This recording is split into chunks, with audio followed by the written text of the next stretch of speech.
지난 며칠간 우리는 한 흥미로운 인물에 대해서 묵상하고 있습니다.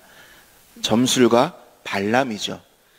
발람은 자기가 매우 경건하고 하나님의 말씀을 잘 순종하는 사람처럼 그렇게 말합니다.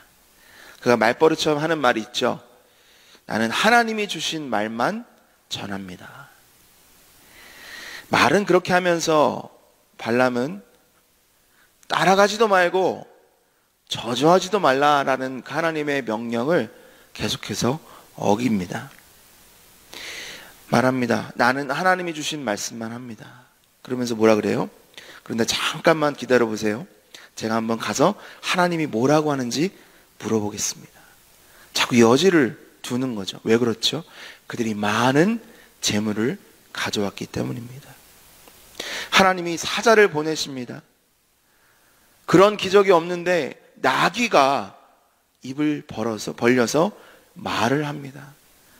이러한 기적을 베푸셔서 가지 말라, 저주하지 말라는 명령을 하셨음에도 그는 발락의 청을 들어줍니다. 4번이나 발락의 청을 따라 예언을 하죠. 과연 그가 신령한 하나님의 사람이었습니까? 아닙니다. 그는 결국 하나님의 심판을 받게 됩니다. 저 여러분이 발람의 태도, 그의 행동을 보면서 꼭 하지 말아야 하는 것과 꼭 해야 되는 것을 배울 수가 있습니다. 첫 번째, 우리가 꼭 하지 말아야 하는 것 무엇일까요? 나의 욕망과 목적을 위해서 하나님을 컨트롤하려는 위선을 벗어버려야 합니다.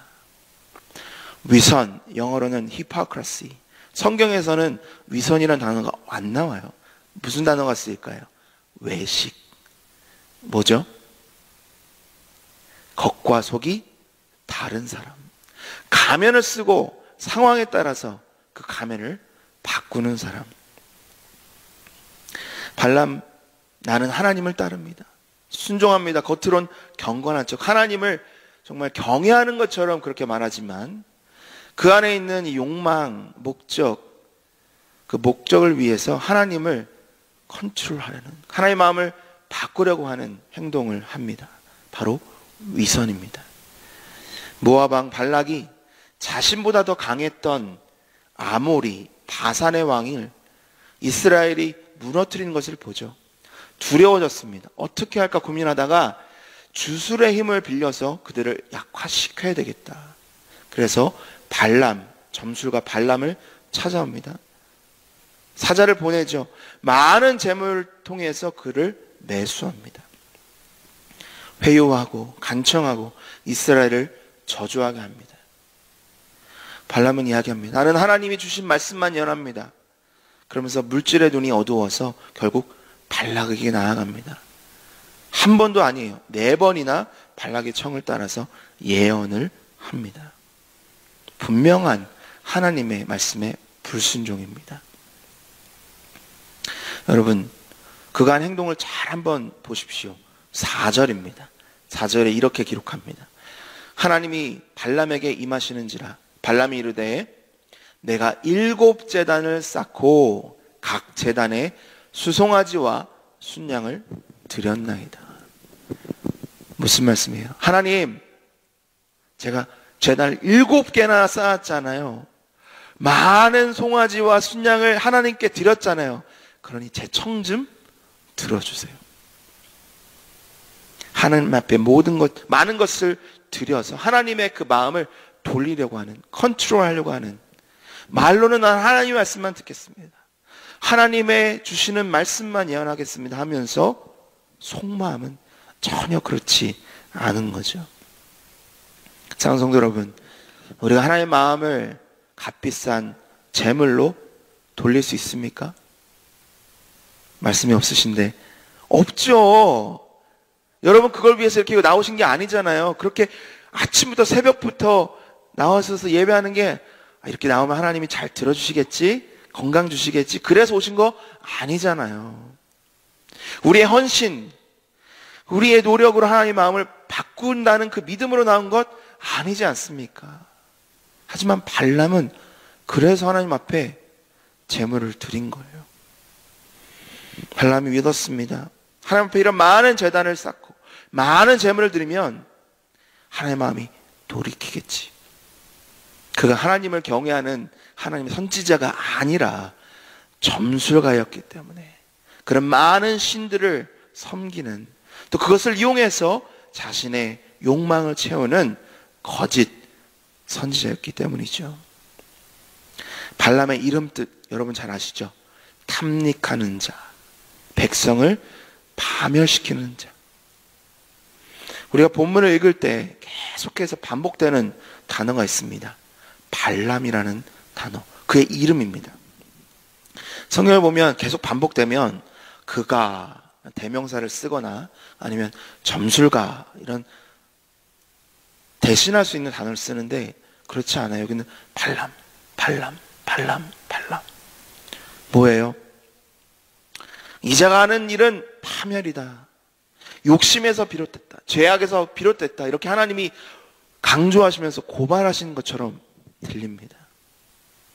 주술의 힘으로 두려웠던, 또 징후했던 대상을 저주하려 했던 발락 왕, 재물의 눈이 어두워서 하나님의 명령에 불순종했던 발람, 그 둘 다 똑같이 그 마음에 있는 욕망, 목적을 위해서 하나님의 뜻을 바꾸려고 했습니다. 하지만 하나님이 생명 없는 우상이 아니시죠. 하나님은 온 우주의 주인이십니다. 믿으십니까? 하나님은 만물의 창조주요 또 주관자이십니다. 그래서 발람으로 하여금 명하십니다. 너가 이렇게 예언하라 하시죠. 7절입니다. 발람이 예언을 전하여 말하되 발락이 나를 아람에서 모압 왕이 동쪽 산에서 데려다가 이르시기를 와서 나를 위하여 야곱을 저주하라. 와서 이스라엘을 꾸짖으라 하도다. 하나님이 저주하지 않으신 자를 내가 어찌 저주하며 여호와께서 꾸짖지 않으신 자를 내가 어찌 꾸짖으리라. 하나님은 명령하시는 분입니다. 컨트롤 당하시는 분이 아니라 컨트롤 하시는 분인 줄 믿습니다. 사랑성도 여러분, 우리는 발람의 이 위선에서 벗어나야 해요. 나는 하나님이 주신 말씀만 합니다. 나는 하나님의 말씀만 듣습니다. 말하면서도 내 안에 있는 욕망, 이 목적을 위해서 하나님의 마음을 돌이키려고 하는 그런 겉과 속이 다른 위선을 벗어버려야 합니다. 정말 무서운 사실이 있는데 하나님의 엄중한 경고, 하나님의 명령에도 불구하고 발람은 계속해서 자신의 욕망을 따라 나아갑니다. 결국 하나님이 어떻게 하셨죠? 그 발람의 정욕대로 내버려 두셨습니다. 그의 이름처럼 그는 결국 파멸을 당하게 되었습니다. 발람을 우리에게 보여주시는 이유, 그의 낯빛을 보여주시는 이유, 우리도 그런 위선이 있기 때문입니다. 우리도 그 길로 나아가면 파멸당할 수밖에 없는 그런 연약한 존재임을 아시기에 안타까운 마음으로 저와 여러분에게 이런 말씀을 주시는 거죠. 이 아침에 기도하시면서 내 안에 위선은 없는지, 하나님을 컨트롤하려고 하는 그런 위선적인 마음은 없는지 잘 점검해 보시기를 바랍니다. 예수님께서 드러내놓고 책망했던 사람이 있어요. 죄인입니까? 이방인입니까? 아니요. 경건주의자들, 바리새인들입니다. 그들 향해 예수님 말씀하십니다. 이르시되 이사야가 너희 외식하는 자에 대하여 잘 예언하였도다. 기록하였으되 이 백성이 입술로는 나를 공경하되 마음은 내게서 멀도다. 위선은 마치 밀어도 계속 나오는 때와 같습니다. 벗겨도 계속 생기는 굳은 살과 같습니다.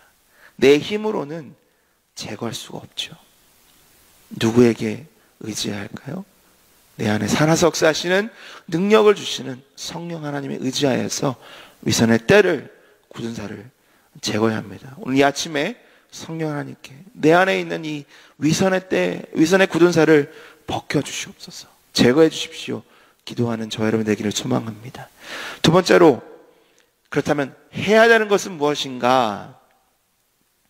하나님의 말씀을 청종하고 순종해야 합니다. 하나님의 말씀을 순종하고 또 청종하고 순종해야 되는 이유, 왜냐하면 하나님은 우리가 원하든지 원하지 않든지 하나님의 뜻을 반드시 이루시기 때문입니다. 구절을 보면 발람이 이렇게 얘기합니다.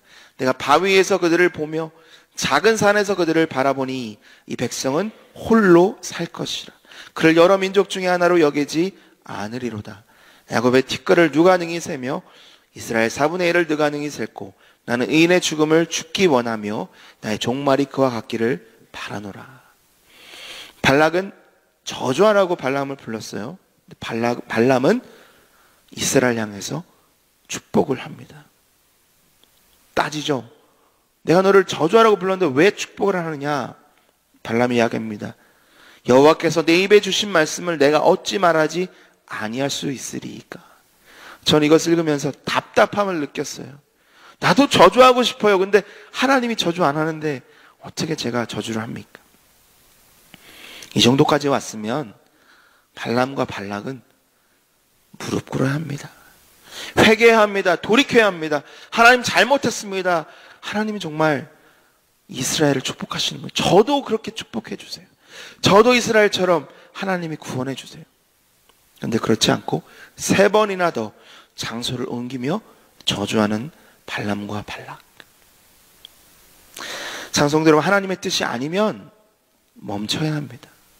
가지 말아야 합니다. 우리 눈에 봤을 때 좋은 길, 내가 원하는 것이 있는 것 같은 그 길을 가지 말아야 합니다. 그 결말은 파멸입니다. 종말입니다. 실패입니다. 절망입니다. 하지만 내가 가지 않고 싶어도 하나님 명령하시면 가야죠. 그 길이 바로 생명의 길이고 구원의 길이고 축복의 길인 줄 믿습니다. 성경에서 요나 선지자 그의 삶을 통해서 우리에게 똑같은 진리를 허락하십니다. 니느웨로 가서 그들에게 예언해라. 그들을 돌이키도록 해라. 동쪽에 있는 니느웨를 벗어 서쪽에 있는 배를 타고 서쪽으로 가는데 하나님이 그를 막으시죠. 배에서 던져지게 합니다. 물고기 배에서 3일 동안 밤낮 기도합니다. 결국 물고기가 뱉은 곳은 back to the beginning, 다시 육지로. 하나님이 또 명령하십니다. 니느웨로 가서 내가 내게 명한 바를 그들에게 선포하라. 이제는 울며 거저먹기 식으로 가죠. 대충 그냥 돌면서 하나님이 심판하신대. 전무후무한 회개의 운동이 일어나고 결국 그들은 하나님의 구원을 받습니다.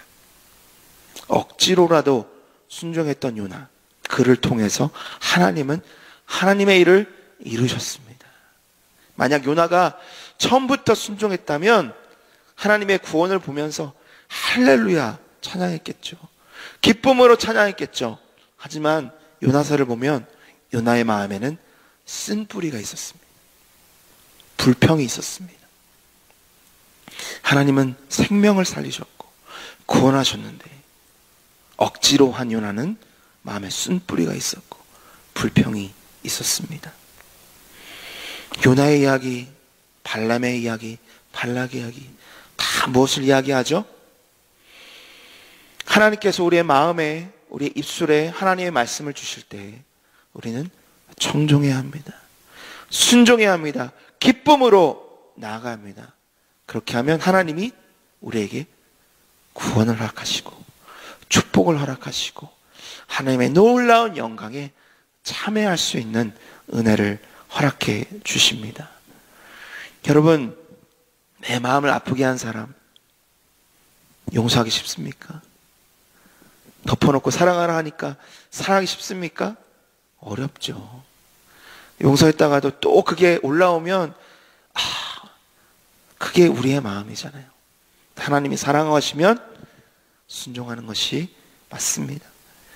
전혀 알지 못하는 사람, 말 한 번 섞어본 적이 없는 사람, 그에게 가서 내 복음을 전해라, 나누어라 쉽지 않죠. 하지만 순종해야 합니다. 하나님을 위해서 희생해야 될 때가 있습니다. 내 시간, 물질, 기회, 아까운 마음이 들어도 희생해라 하시면 어떻게 해요? 순종해야 하는 것이 맞습니다. 왜 그럴까요? 내가 원하든지 원하지 않든지 하나님은 하나님의 뜻을 반드시 이루시기 때문입니다.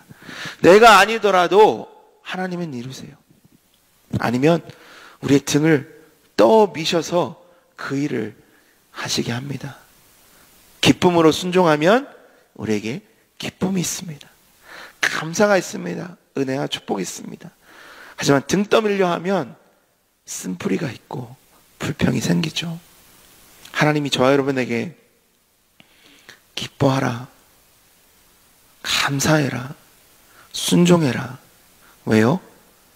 그러면 너에게 기쁨을 주겠다, 은혜를 주겠다, 영광에 참여할 수 있는 그러한 축복을 내리겠다 약속하십니다. 오늘 두 가지를 나누었습니다. 나의 욕망, 목적을 위해서 하나님을 컨트롤하려고 하는 그런 위선을 벗어버려야 합니다. 하나님의 말씀이 우리의 마음과 우리의 입술에 내려졌을 때 우리는 그 말씀 청종하고 기쁨으로 순종해야 합니다. 기억하시길 바랍니다. 역사의 주인은 하나님이십니다. 우리의 주인도 하나님이시죠. 말로만 하는 위선이 아니라 하나님의 말씀이 우리의 입술에 내려왔을 때, 우리의 마음에 뿌려졌을 때 기쁨과 감사함으로 순종해서 하나님의 놀라운 은혜와 축복을 누리시는 저와 여러분, 우리 가정과 교회 되기를 예수님의 이름으로 간절히 축원합니다. 함께 기도하겠습니다.